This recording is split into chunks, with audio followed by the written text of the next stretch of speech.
ఓ bank manager ఉద్యోగుల పేరుతో bank సొమ్మును దోచుకున్నాడు. సూర్యాపేట జిల్లా కేంద్రంలోని నేషనల్ హైవే పక్కన ఉన్న ఎస్బీఐ బ్రాంచ్లో 4.5 కోట్ల కుంభకోణం ఆలస్యంగా వెలుగులోకి వచ్చింది. దీనిపై ఫిర్యాదులు రావడంతో సూర్యాపేట పట్టణ పోలీసులు కేసు నమోదు చేసుకుని దర్యాప్తు చేపట్టారు. సూర్యాపేట ఎస్బీఐ బ్రాంచ్ మేనేజర్గా పనిచేసిన మునగాల మండలానికి చెందిన షేక్ సైదులు ఈ కుంభకోణానికి సూత్రధారిగా ఉన్నాడు. ఇతను 2022 నుంచి 23 వరకు ఉద్యోగంలో ఉన్నాడు. అదే సమయంలో దాదాపుగా 24 మంది ప్రభుత్వ ఉద్యోగులు, ప్రైవేట్ ఉద్యోగుల పేరుతో 4.50 కోట్ల రూపాయలను మంజూరు చేసి స్వాహా చేశాడు. ప్రభుత్వ శాఖల్లో ఉద్యోగం చేస్తున్న సిబ్బందిని బ్యాంక్ రుణం తీసుకునేందుకు ప్రోత్సహించి అర్హత కలిగిన వారిని ఎంచుకుని ఈ కుంభకోణానికి శ్రీకారం చుట్టాడు.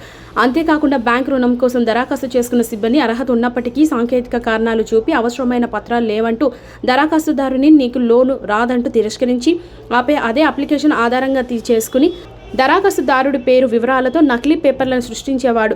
వాటి ఆధారంగా వారి పేర్లతో మరోసారి రుణం కోసం దరఖాస్తు చేసేవాడు. ఇలా తీసుకున్న రుణం మంజూరు చేసినట్లు బ్యాంక్ రికార్డులో పొందుపరచకుండా ఆ రికార్డులను లేకుండా చేసేవాడు.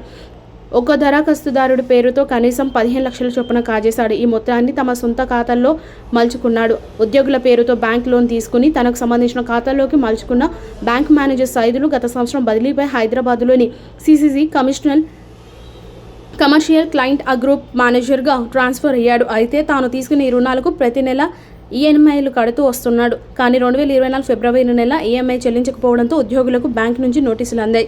ఈ విధంగా అసలు నిజం తెలుసుకున్న బాధితులు సూర్యాపేట పోలీస్ స్టేషన్లో ఫిర్యాదు చేశారు.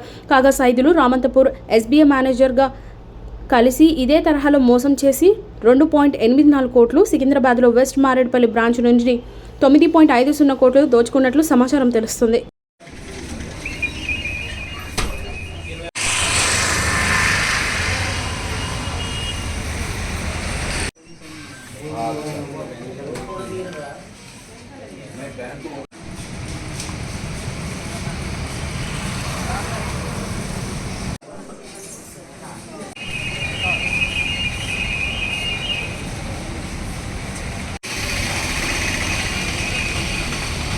కిందట శ్యామ్ ప్రసాద్ అనే వ్యక్తి, అంటే ఆయన కూడా పోలీస్ పర్సనే. ఆయనకు ఎస్బీఐ మన సూర్యాపేట బ్రాంచ్లో అకౌంట్ ఉంది. ఆయన గత 2 సంవత్సరాల కిందట ఒక పర్సనల్ లోన్ తీసుకున్నాడు, ఒక 8 lakhs. దానికి సంబంధించి రెగ్యులర్గా ఈఎంఐ కట్ అవుతూ ఉంది.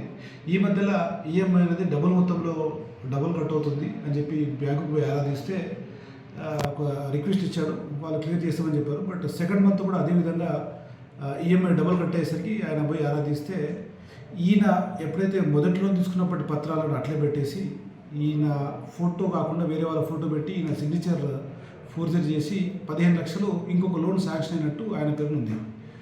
ఆ విషయం ఈయన తినడంతో కంగుతిని ఆయన వచ్చి పోలీసులో కంప్లైంట్ ఇవ్వడం జరిగింది. తాను మోసపోయినాన్ని గ్రహించి కంప్లైంట్ ఇస్తే దాని మీద ఎఫ్ఐఆర్ చేసినాము.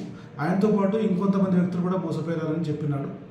దానికి సంబంధించి బ్యాంక్ వాళ్ళకి ఒక లెటర్ పెట్టున్నాము. దీనికి సంబంధించి వాళ్ళు పూర్తి ఇన్ఫర్మేషన్ ఇస్తే ఎంతమందికి ఈ చీటింగ్ జరిగిందనేది మనకు వెలుగులోకి వస్తుంది.